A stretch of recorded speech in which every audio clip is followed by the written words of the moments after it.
Canal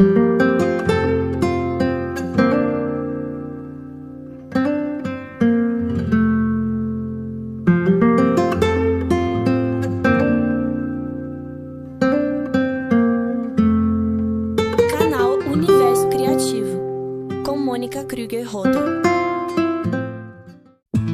Olá, criativos! Bem-vindos ao Universo Criativo. Hoje temos um encontro monumental. Vamos mergulhar na mente e na arte de mulheres que transformam sensibilidade em expressão. A força e a alegria de Tânia Calazans e a visão internacional da artista têxtil Suzana Uribarri.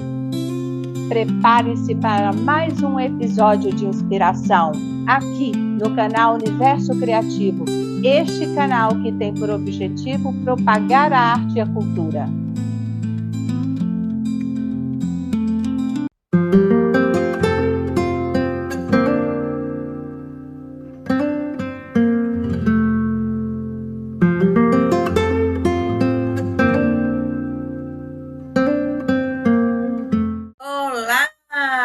Estamos aqui no canal Universo Criativo e chamamos neste momento a nossa convidada, Tânia Calazans. Chega mais, Tânia! Que legal! Seja muito bem-vinda! Oi, Mônica! Que um prazer, uma honra participar do seu canal, dando uma geral assim na questão do meu trabalho. Que gostoso! E hoje nós vamos conversar com essa artista, saber o que a Tânia faz, produz, qual é a sua história, né, de vida. A gente tem um conhecimento de longa data, né, Tânia? Que é a oportunidade... Tem uns 35 anos que eu estou nesse universo de artes. Apesar de, assim, eu venho de um berço muito artístico, na questão da música. Minha família é toda muito musical, eu tenho muitos músicos, né? Meu irmão, minha mãe, meu avô, né? Então, assim, já tem essa vertente artística, musical, né? Tem uma sobrinha que é bailarina, cantora, e uma grande artista também. Enfim, a arte já nasci nesse berço. Isso. Vivi na música, já nasci dentro da música, assim. Na minha casa isso, Tânia. Música.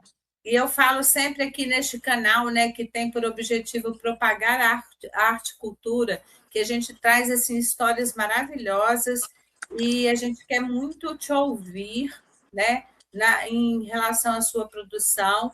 E aí, quando a gente fala de Tânia Calazans, a gente lembra dos seus bichos, né?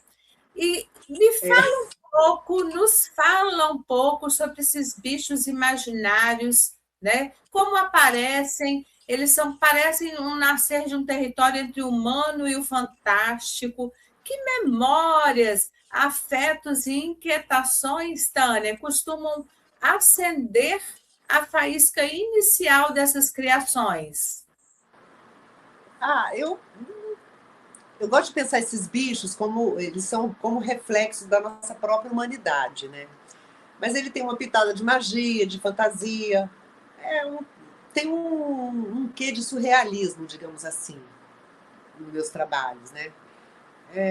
Às vezes é uma lembrança da infância, um sonho, ou até mesmo um sentimento de desconforto, né?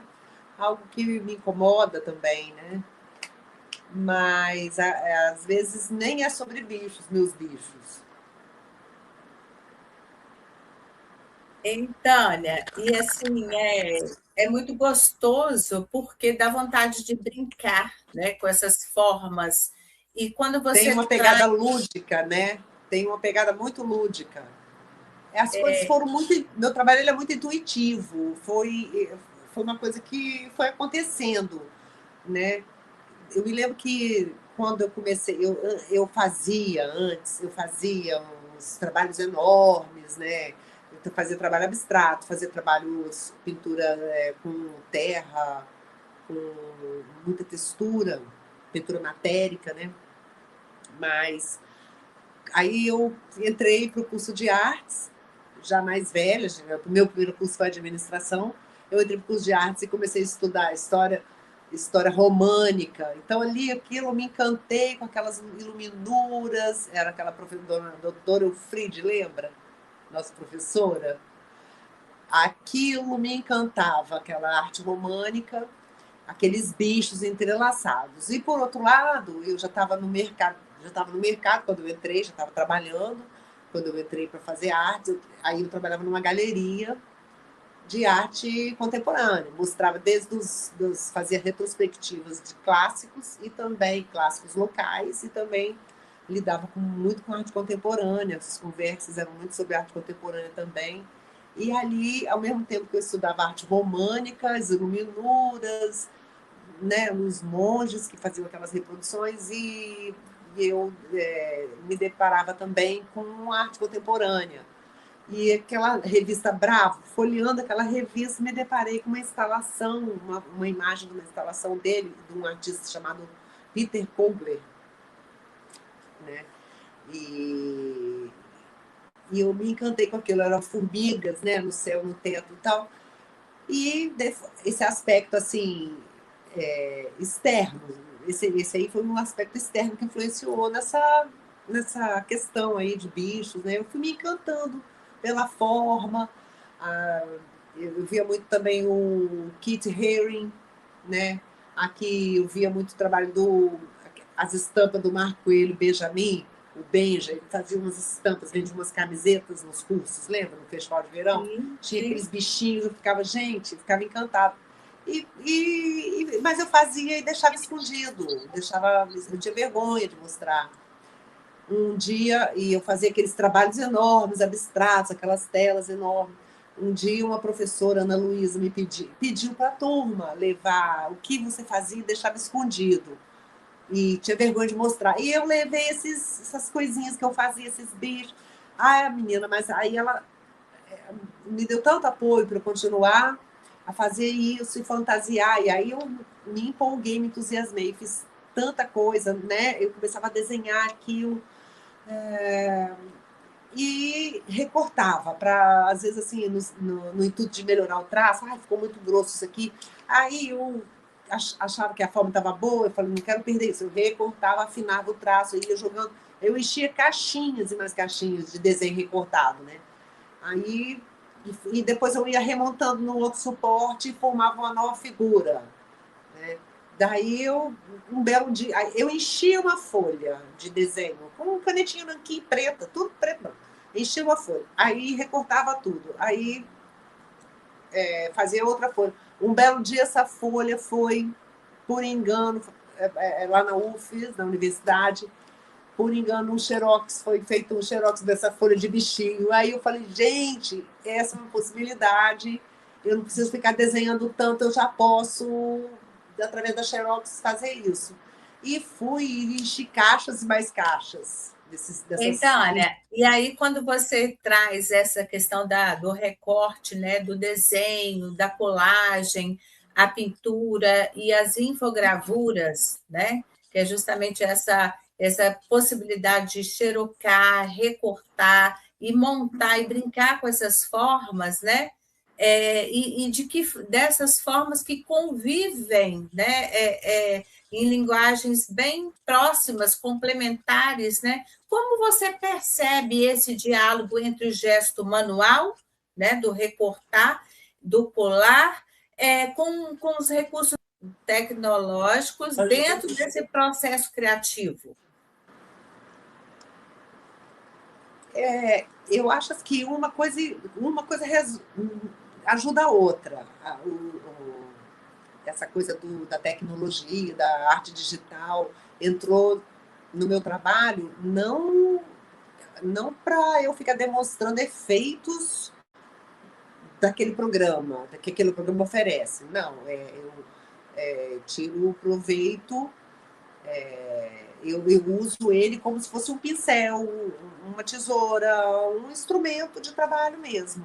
Ele só me ajuda, né? Eu não uso ele, eu não uso como é que se diz? Os efeitos desses programas que eu digo, os ateliês virtuais. Eu gosto muito de usar os efeitos deles, como se fosse um mostruário de efeitos do programa, né? Que ali, aquele programa do CorelDRAW tem muito efeito, né? Aqui não, ali eu trabalho tudo na mão. Ali vou trabalhando através do mouse, criando aquela imagem a partir de uma outra imagem que eu criei aqui fora com a caneta e tinta. Né? Mas Gente, essas diversas formas. O que uma coisa interfere na outra? Isso. É isso. Então, é um vai e volta, sabe? De repente, a manual ajuda na parte tecnológica e o tecnológico ajuda no manual, então as coisas se imbricam e se misturam. E eu vou criando uma linguagem que eu considero própria, assim, uma história minha. E uma coisa que também nos instiga, né, é justamente a possibilidade que você tem permear campos, né? Você já tem uma trajetória extensa assim, com exposições, com salões, e também essa experiência na curadoria, não é isso? Já trabalhou, inclusive, em galeria. Como essas diferentes posições no campo da arte, né? Uma hora você está na exposição, uma hora você está no olhar, né, de uma exposição de um outro artista.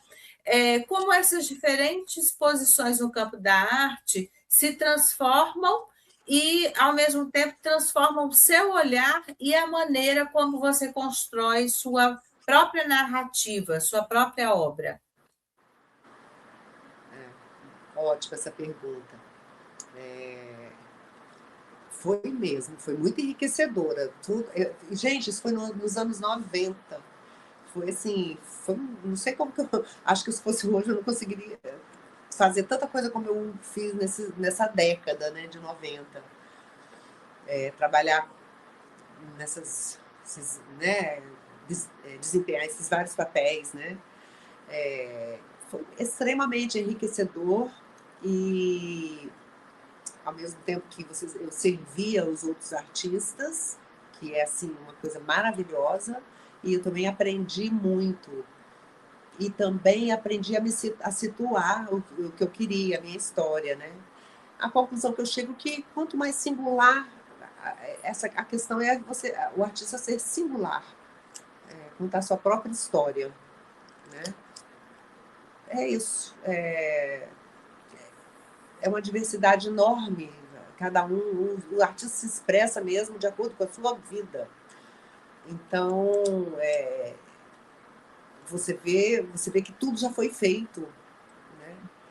E aí você vai ter que dar um jeito de entrar nisso aí também, mas com a sua singularidade. E tem memória em você também, né? Você relatou aqui as influências, né, do externo, e isso acaba impregnando em nós, né?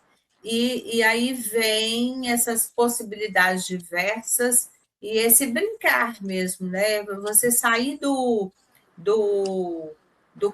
comum, né?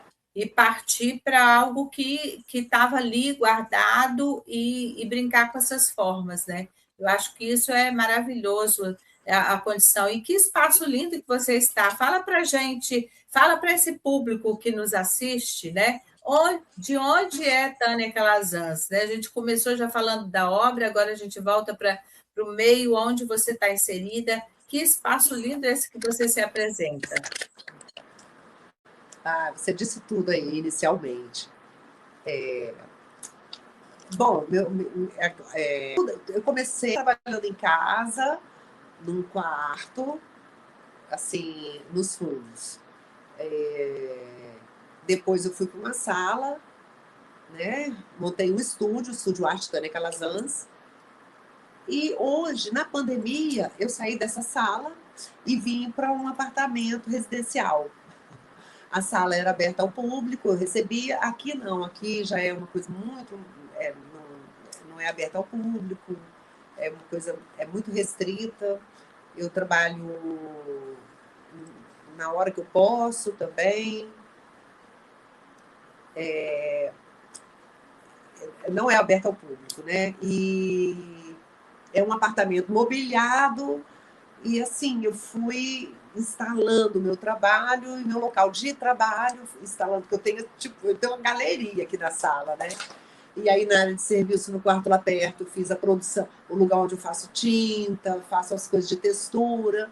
No outro quarto aqui, mais próximo aqui da sala, é um local que eu uso para pintar, então forrei tudo com plástico.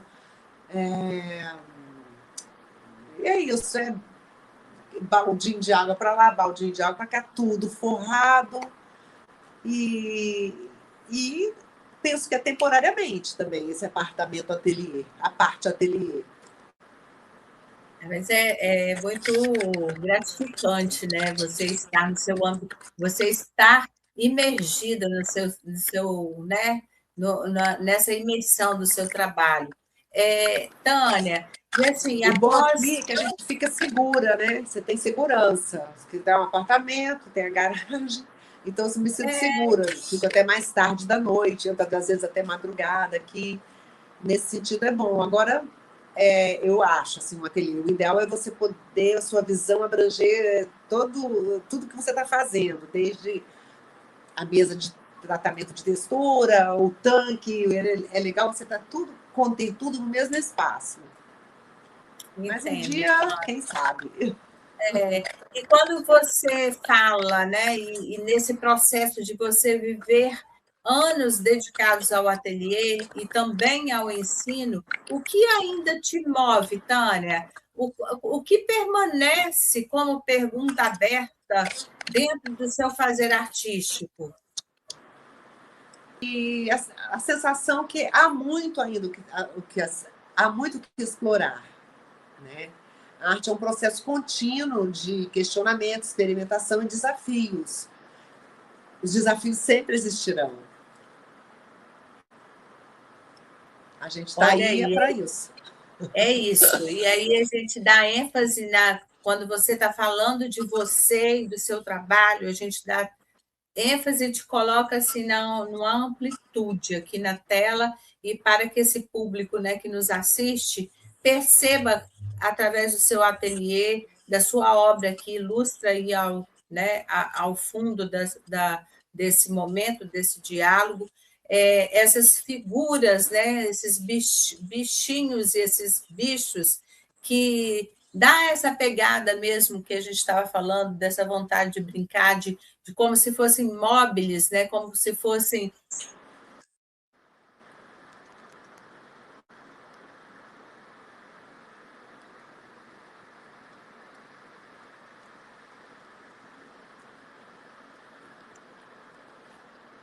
Aí, Mônica, você está vendo essa série aqui atrás? Ela é bem lúdica, né? Aqui eu fiz em 2017 e aí eu chamo de haters. Foi numa época, às vezes eu falo de situações humanas através dos bichos, né? Então, que foi numa época, daquela época que começou esse termo ficou sendo muito falado, né? E aí resolvi criar essa série, que são esses bichos com os dentões pro outro, assim, sabe? Os dentões bravos, assim, pro outro. Mas eles são fofos, não são muito bravos, não. Teve uma época... Gostei dessa história de, né, não são bravos. Eles parecem bravos, mas não são bravos. Eles são fofos. Isso. Né? Essa série Haters.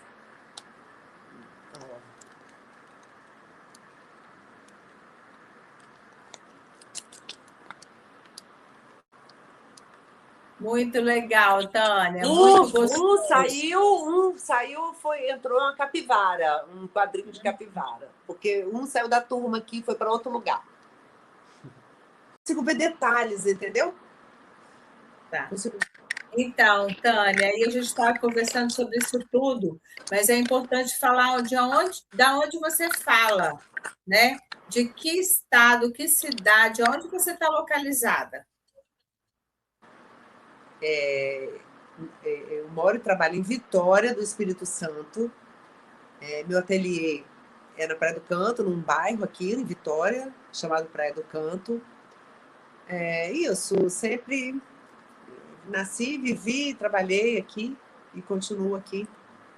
Que eu amo essa ilha maravilhosa. Maravilhosa, esse estado lindo que tem muita produção artística, né? Tem muito que mostrar para esse país imenso que é o Brasil, para quem é fora do país, porque nossas fronteiras elas estão expandindo, esse canal está levando, né, a arte e cultura, a produção artística, tanto estadual quanto nacional, e a gente teve aqui nesse canal, a gente já recebeu nesse canal também pessoas que estão vivendo em outros países e já temos notícias também de que nós teremos em breve artistas internacionais nesse canal, Tânia. Olha que legal. Nossa, mas hoje bom, eu estou muito grata pela sua participação e eu queria muito eu que agradeço o convite. Eu acho que você assim manda muito bem. Esse canal é maravilhoso e ele extrapola as fronteiras e permite que o trabalho se expanda realmente, né? Você faz uma expansão do seu trabalho a partir do seu canal, porque dá toda uma visibilidade, né? Assim, para o artista, né?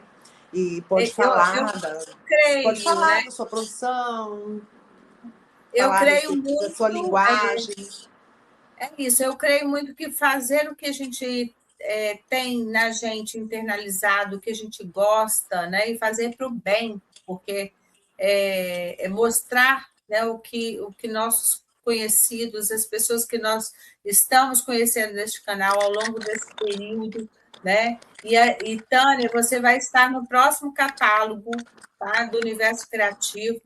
E traz para a gente aí quais são as redes sociais, aonde encontrar Tânia Calazans. Estúdio, arte, Tânia Calazans. Vai estar aparecendo aqui embaixo, tá? Fazer igual outro. E gostaria também de convidar vocês, quem conseguir acessar o meu perfil no mapa cultural da Secretaria de Cultura do Espírito Santo.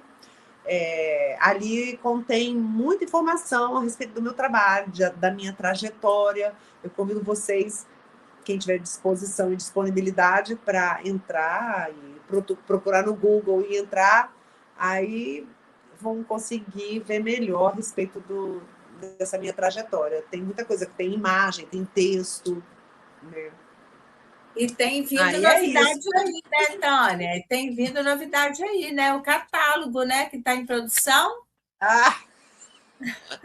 Estamos aí, está tudo pronto, o design está pronto, né? Estamos ainda assim, dando uma melhorada nos textos e ajeitada no texto, esperando, na expectativa de algumas notícias boas aí. Em breve nós divulgaremos. Conta pra gente, a outra notícia boa, tem exposição artística vindo aí também, né, Tânia? Exatamente. Né? Nossa Casa de Pedra Perlete. Isso aguarda. Isso aí, Tânia vai ser uma das 40 artistas, né, numa exposição internacional que vai acontecer no mês de agosto e setembro, aqui em Nova Venécia, Espírito Santo, né, na Casa de Pedra Perlete, esse patrimônio histórico. É uma casa linda, linda, maravilhosa, né? E nós estamos trabalhando muito para receber essas artistas maravilhosas. São 40 mulheres artistas de diversos lugares do mundo e Tânia está entre elas.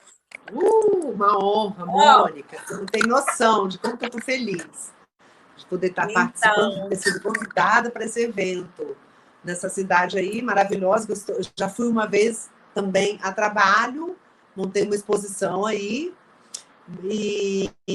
Então, fiquei trabalhando, não conheci muita cidade, mas dessa vez eu vou para a abertura da exposição e quero conhecer melhor a cidade, que eu soube que é muito linda.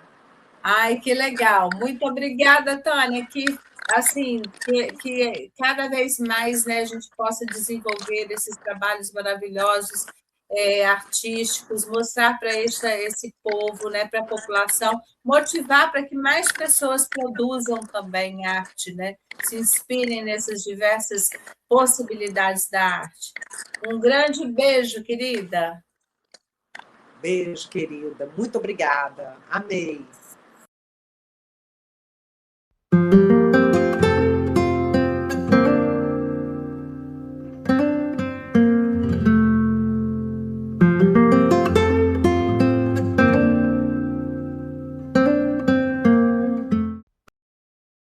E que delícia! Estamos aqui no canal Universo Criativo, que tem por objetivo propagar arte e cultura. E hoje eu chamo para estar conosco num momento ímpar, uma pessoa que eu tenho muito carisma, muito apreço. Ela é uma grande mentora de parte da minha vida, né, da minha trajetória artística com o batik.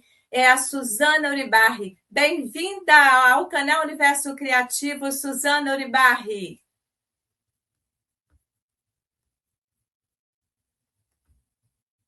Olá, Ei, Suzana! Olá! Seja tudo bom? bem-vinda! Obrigada, muito obrigada pelo convite. Uma super alegria estar aqui com você. É um privilégio estar com você novamente. Eu gosto muito de Suzana, você. eu estava aqui fazendo uma apresentação prévia, né, falando do carinho e do apreço que eu tenho pela sua pessoa. Há quantos anos nós temos uma convivência? Há mais de 30 anos nós tivemos a oportunidade de estar junto ainda lá em São Paulo, na capital, porque você está falando do estado de São Paulo, você vai se apresentar.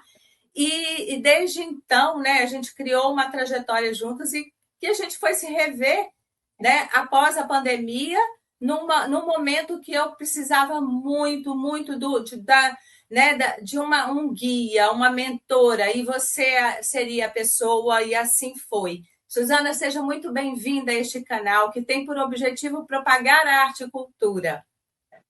Muito obrigada, Mônica. Obrigada pela introdução do nosso trabalho juntas, né? Que foi muitos anos mesmo. Você mencionou, na época que eu estava ainda com meu ateliê na Rua Pamplona, bem nos Jardins, em São Paulo. E, e depois a gente se reencontrou quando você já estava querendo trabalhar, querendo produzir umas obras em batik, e eu acompanhei todo esse trabalho como sua curadora. Foi um trabalho incrível, para quem não sabe, foi todo online, num período dificílimo, e a gente, assim, desbravou essa experiência. Por sinal, chegamos a resultados fantásticos. Foi muito desafiador, porque eu nunca tinha feito um trabalho grande à distância, né? Sempre estou junto das minhas alunas, produzindo junto, e como era todo à distância. Então, foi incrível e valeu muito a pena, os trabalhos ficaram maravilhosos. E depois a gente acabou se reunindo aqui, né? Porque a gente trabalhou, acho que final de 2021 até 2024, mais ou menos. Foram uns 3 anos de trabalho, né? Isso, e que delícia, viu, ter estado com você nessa imersão, nesse espaço. Fala para gente de onde que você está falando. Fala para esse público que te assiste, Suzana. Eu estou falando de um ponto no mapa que é pouco conhecido. Eu estou em Ibiúna, uma cidade pequenininha, a 60 quilômetros de São Paulo, onde eu moro, resido e tenho meu ateliê, um lugar muito tranquilo, gostoso, uma região rural, a Mônica conhece, passou uma imersão aqui, uma região fria também, e aqui a gente tem uma vida muito tranquila, onde eu posso, de fato, mergulhar no batik, que é a minha grande praia, né? E fazer todo o processo de introspecção também, em meditação, nas vivências mais voltadas para o interior, que é o que eu mais gosto. Então, estou no interior e promovo um trabalho interior. Olha que incrível. É isso, Suzana. E hoje a gente tem vários assuntos para falar e a gente já inicia justamente falando dessa questão da sua espiritualidade, dessa imersão com o seu interior, para trazer nessas possibilidades artísticas do fazer têxtil. E aí, quando a gente trata desse assunto, a sua prática artística está profundamente conectada à meditação e às viagens de conhecimento. Existe alguma experiência vivida nesses contextos que tenha transformado radicalmente sua forma de criar? Olha, está tudo ligado, não tem como separar, né? Então, assim, veja só, quando eu comecei a fazer batik, eu era muito jovem, devia ter 14, 15 anos, e nesse mesmo período eu morava numa região rural, isolada, no interior de Buenos Aires, né, que eu sou argentina, e nesse mesmo período eu comecei a ler, ter acesso à literatura sobre budismo tibetano, que era um tema assim muito novo. Caíram na minha mão livros sobre meditação budista.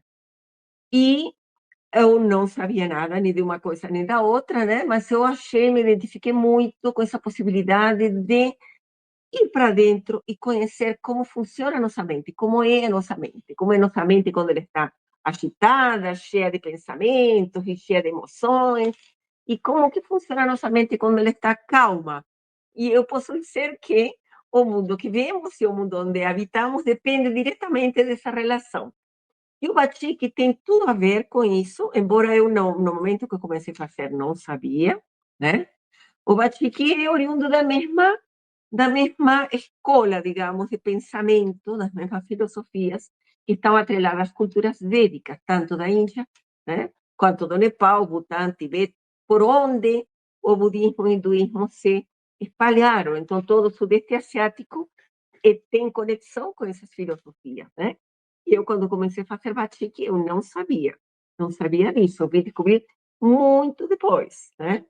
Então, tem tudo a ver, sim, não há como separar, Mônica, são coisas que estão estreitamente ligadas, tá bom? Suzana, e quando você fala do batik como algo que carrega memória, tempo, né, estados mentais, durante o processo de criação, o que costuma emergir primeiro? A imagem, a cor, ou a experiência interior? Ai, ai, como se desse para separar, né, Mônica? Não tem como. É tudo junto, porque assim, como disse antes, quando a nossa mente está em repouso, está tranquila, nós temos uma percepção de mundo que também obedece a um estado de tranquilidade e contemplação. E a meditação não é separado disso. Inclusive, as pessoas, eu acredito que a maior parte das pessoas faça meditação, só que não sabe que estão fazendo meditação, né? Como eu mesma. Eu fazia batik muito concentradamente e eu não sabia que a experiência da minha mente, ao estado mental, o estado alfa que eu chegava no batik, tinha a ver com a meditação, que isso era meditação. Então, vou dar um exemplo simples. As pessoas que gostam de ficar num cantinho bordando, por exemplo, por que elas gostam tanto? Porque elas encontram essa tranquilidade, essa concentração na mente. Ou da mesma forma que as pessoas que leem, né, que gostam de ficar num cantinho lendo, aquele momento de intimidade, de tranquilidade, de experimentar a boa companhia de si mesmas. Isto é uma forma de meditação.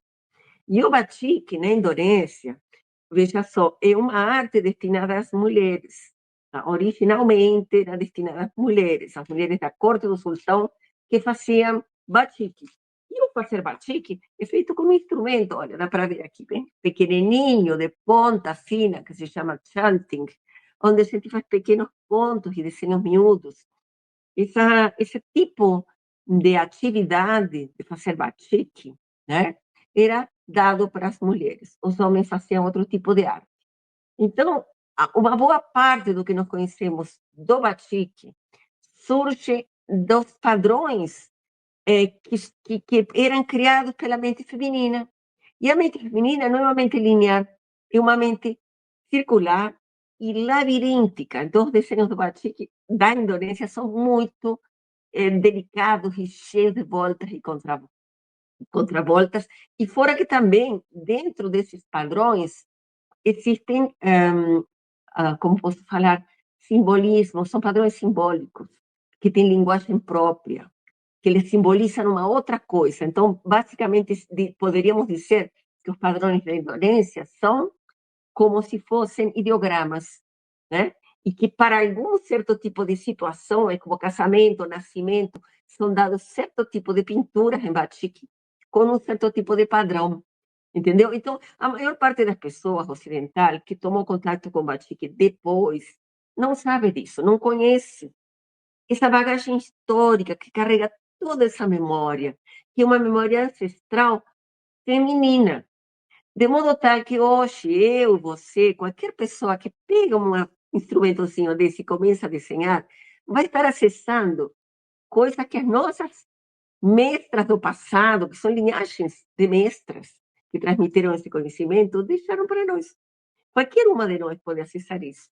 Então, eu deixo isso em aberto para que as pessoas vejam a grandiosidade desta forma de pintura, né?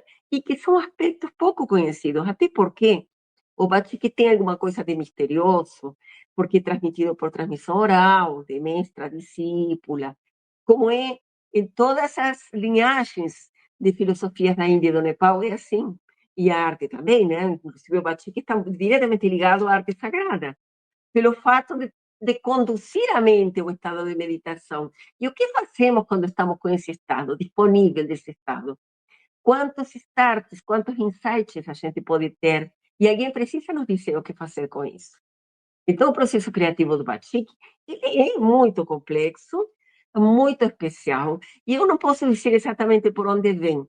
Normalmente, as imagens podem ser quando estou muito distraída, com a mente tranquila, pensando em qualquer coisa, ou não pensando em nada, que esse é um outro ponto da meditação, é deixar a mente num estado natural, sem se prender a pensamento, sem perseguir uma ideia, sem ter nenhum objetivo, coisa que nos custa muito, porque a gente sempre está programado para fazer algo, não é verdade? A gente tem uma vida que tem que ser produtiva, pautada por atividades constantes e febris, e a nossa mente não descansa nunca.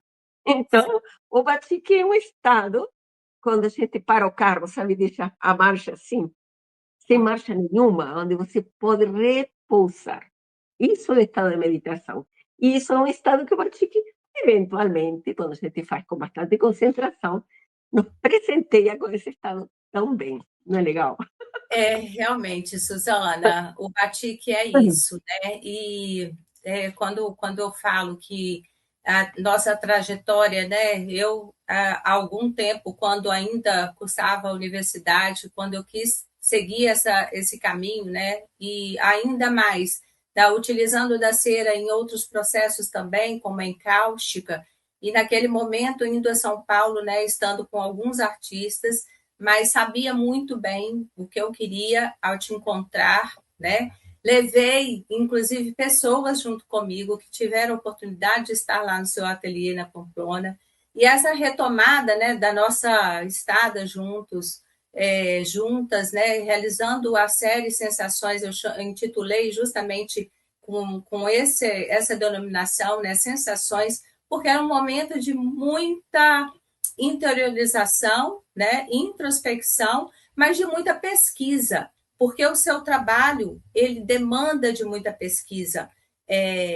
Tudo né, a partir do momento que a gente desenha um tema, todo feito um trabalho. E recente eu tive numa exposição de Sebastião Salgado, que está aqui no Cais das Artes, um espaço que inaugurou belíssimo, né, na Bahia de Vitória. A cidade é linda, Suzana, já te convido para conhecer.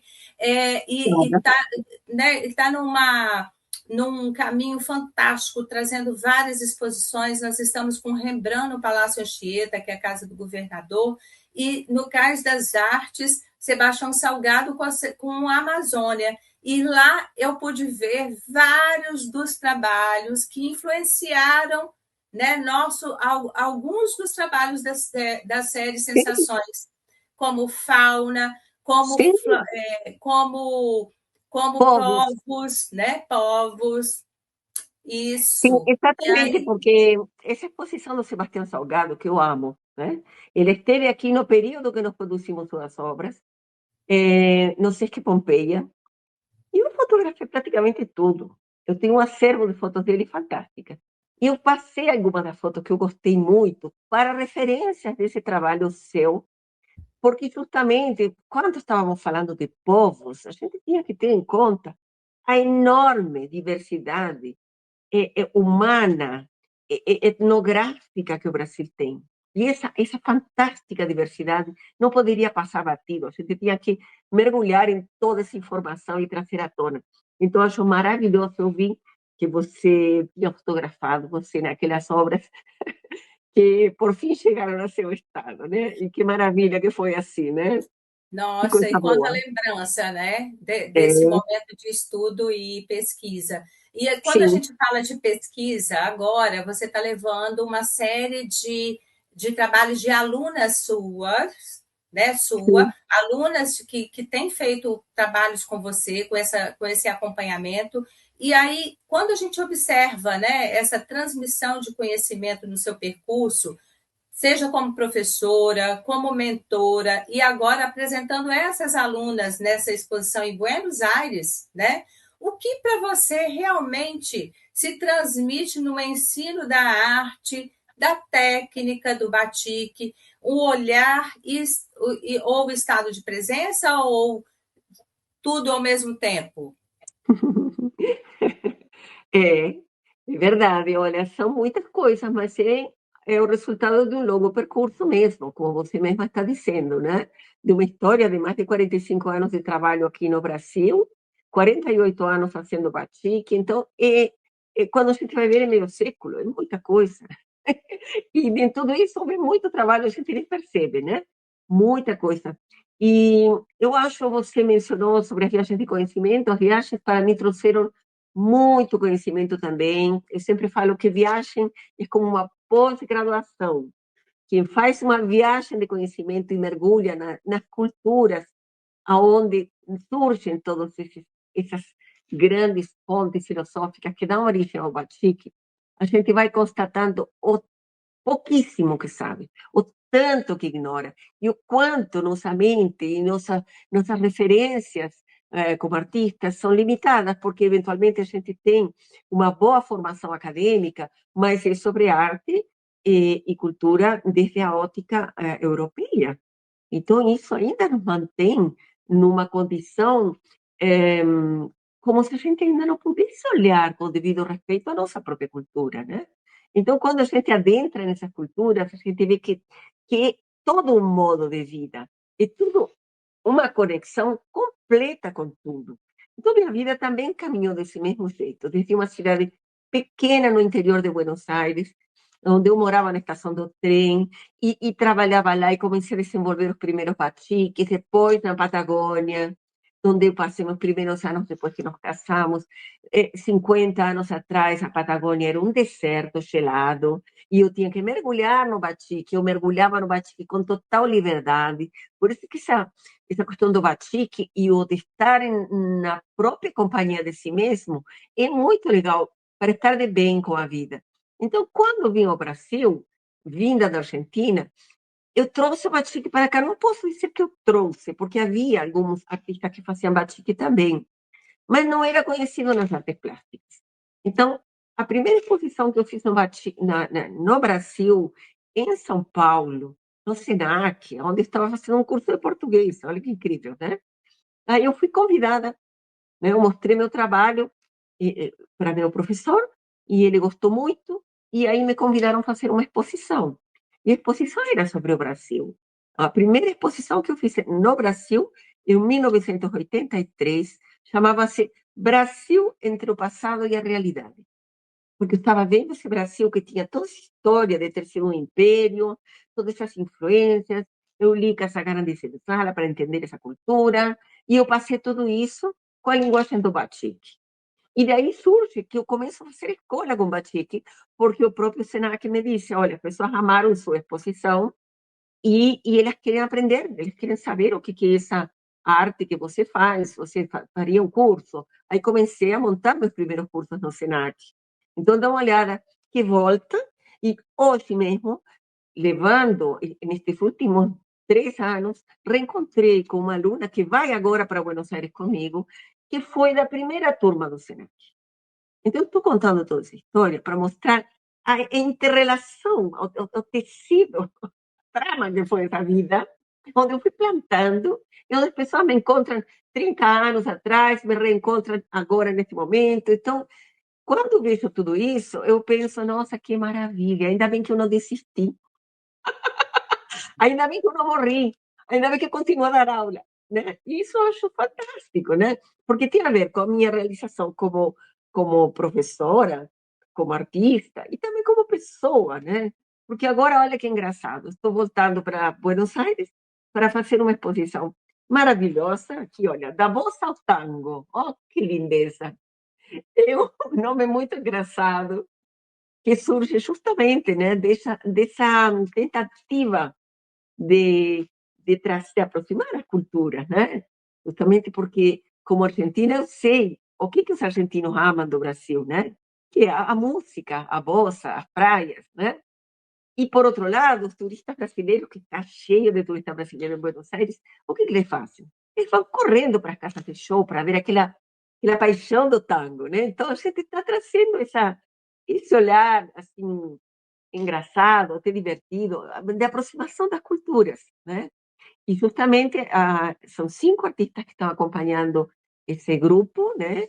E é um contingente, vai viajar todo mundo junto, então viagem de conhecimento também acontece nessa experiência. 5 pessoas nas quais a gente se conheceu em diferentes momentos, tá? Tem aqui a Dani La Salvia, que é uma musicista que canta divinamente e que ela foi minha aluna no período do lançamento do seu primeiro disco, há 25 anos atrás.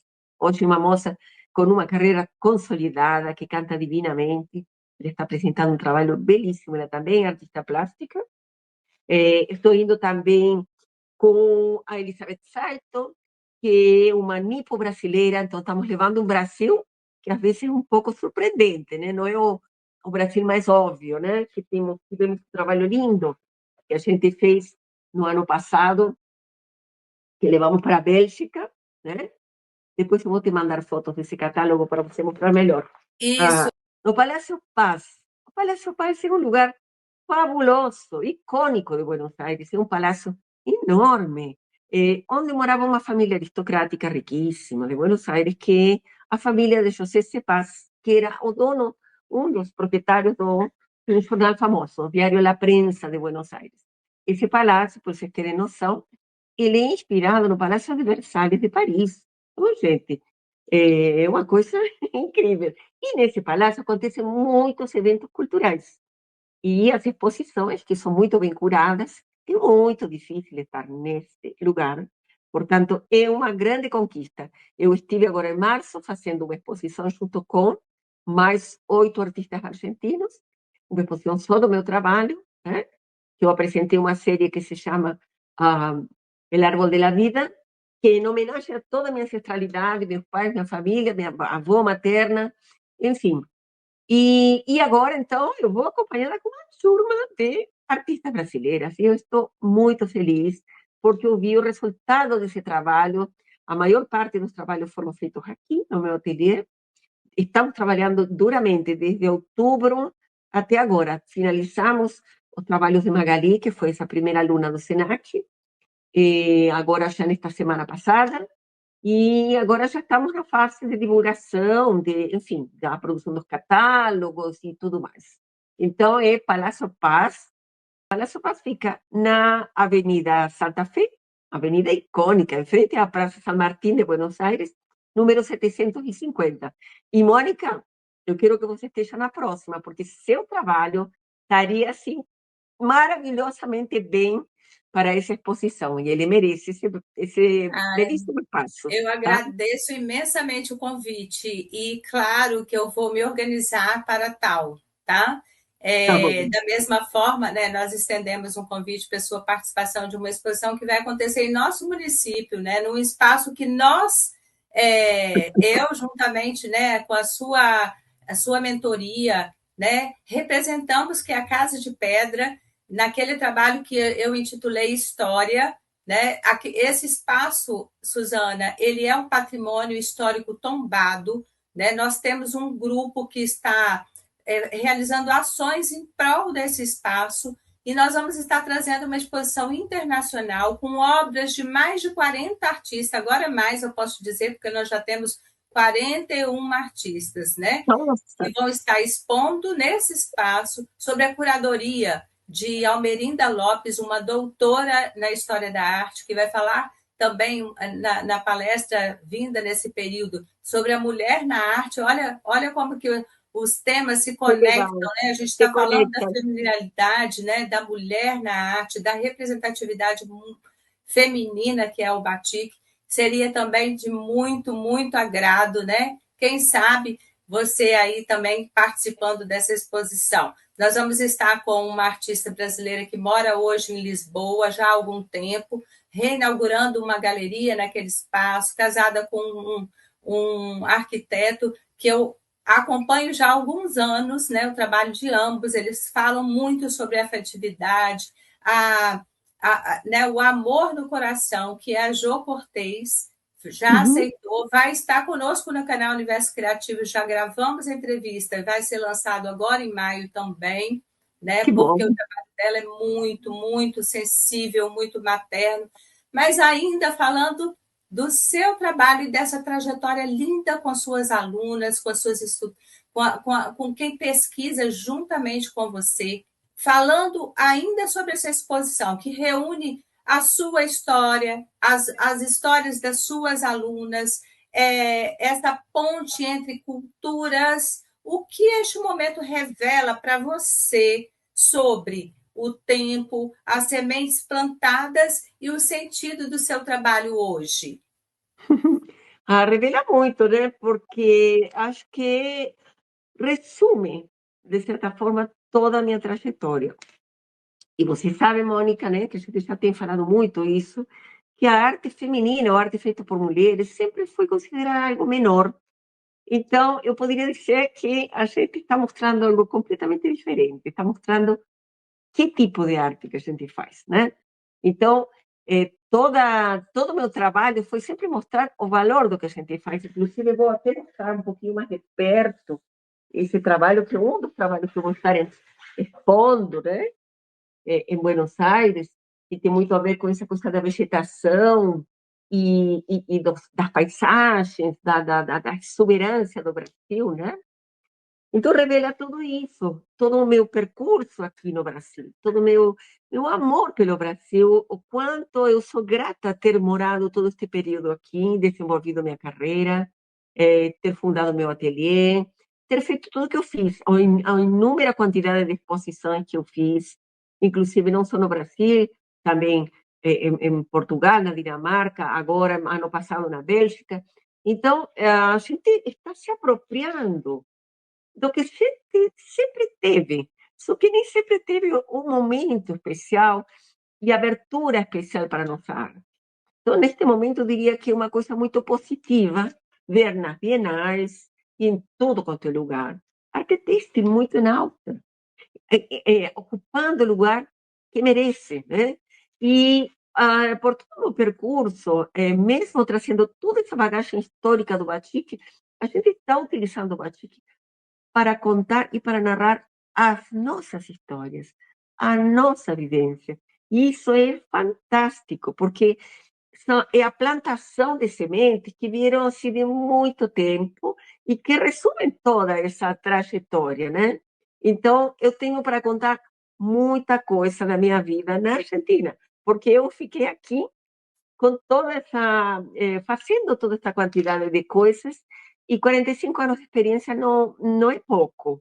Não se compra, isso só se constrói. Foi uma construção muito lenta e que eu posso usufruir e compartilhar com vocês neste momento. Eu posso dizer que é o meu legado, que todas vocês que passaram, estiveram, compartilhamos pedaços, trechos da nossa vida em momentos diferentes, todas vocês estão de posse de toda essa quantidade de caudal de coisas que vem vindo através do batik, que não é pouco. Se cada uma de vocês continuar, então vai ser uma coisa fabulosa. Ai, que delícia, Suzana, poder falar com você aqui nessa plataforma. Quem diria, né? Que estaríamos aqui falando de educação e arte conectados, né? Porque tá tudo, a vida ela se move e hoje com a tecnologia nos é oportuno, né? Tanto termos aqueles momentos de mentoria à distância, né? Mas como é bom também estar muito perto, presente, né? E que Sim, delícia ir ao seu ateliê, ter estado, né, alguns momentos com vocês aí, tá? sim, E aqui poder falar, né, utilizando dessa plataforma, para poder levar o conhecimento para mais pessoas. é E aí, verdade, Mônica. quando ainda sobre a exposição, né? Ela tem um título aguçante. Quando você fala, né, e propõe um Brasil menos previsível, em que momento da sua trajetória, ou na sua trajetória, você percebeu a necessidade de romper com imagens mais estereotipadas e construir uma narrativa mais sensorial e simbólica, Suzana? Essa pergunta ela muito para mostrar o seu interior, provocativa e, né, eu acredito que assim a gente pode externar para o público, né, esse Sim, sentir.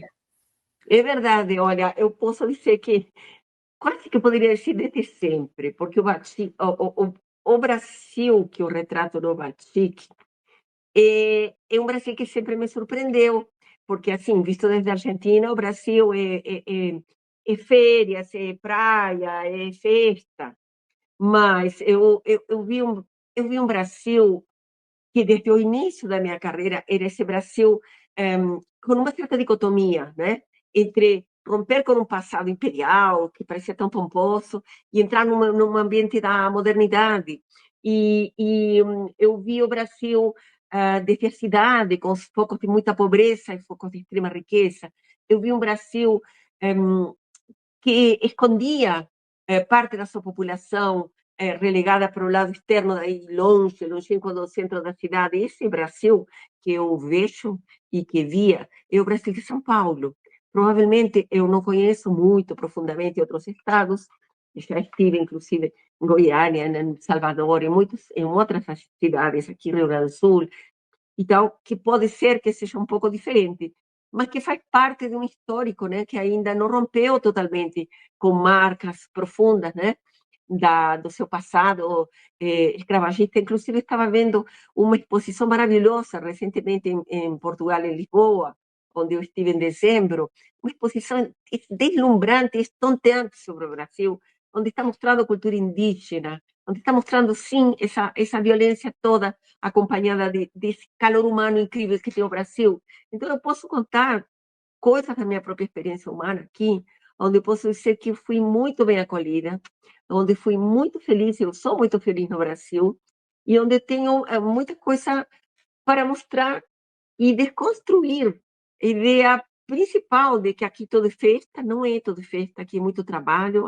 muito o que fazer, temos uma vida muito exigente, mas lidamos com um nível de alegria, de fé no futuro, de confiança, de apoio, que é muito especial, e eu sempre fui muito bem acolhida aqui. Eu me sinto extremamente feliz por toda essa minha experiência aqui no Brasil, e poder levar isso para Buenos Aires é uma honra. Ai, que muito é maravilhoso, tá? Eu já teci elogios e assim, eu sou muito grata de você ter aceitado, né, a oportunidade de falar, conversar conosco e falar um pouco dessa sua trajetória. E eu gostaria muito que você deixasse aqui onde o público que nos assiste pode encontrar Suzana Ulibarri. Quais são as suas redes sociais e como encontrar, né? E o que você pode oferecer para este público. Além de tudo, né, e desse coração aberto que é o de Suzana Ulibarri. Olha, vocês podem acompanhar meu trabalho e o trabalho que nós fazemos aqui no ateliê, nesse nome que aparece aqui embaixo, Espaço Susana Ulibarri Ateliê, e do Facebook. Minhas redes sociais, então, no Instagram, arroba Susana Ulibarri Ateliê, tudo junto, Susana com S, né? E no meu site, www.susanauribarri.com.br. E, enfim, eu posso até mandar depois um QR Code onde vocês podem ingressar e entrar diretamente. Agora está até mais fácil, com QR Code, tudo muito mais fácil.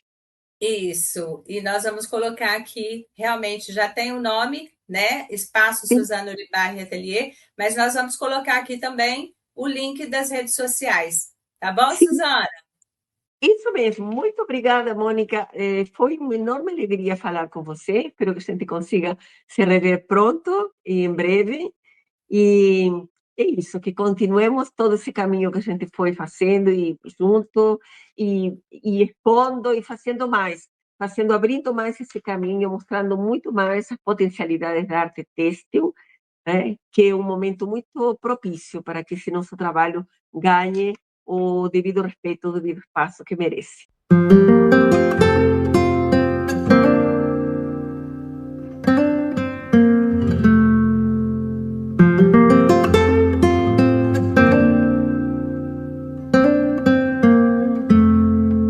Canal Universo Criativo, com Mônica Krüger Rotter.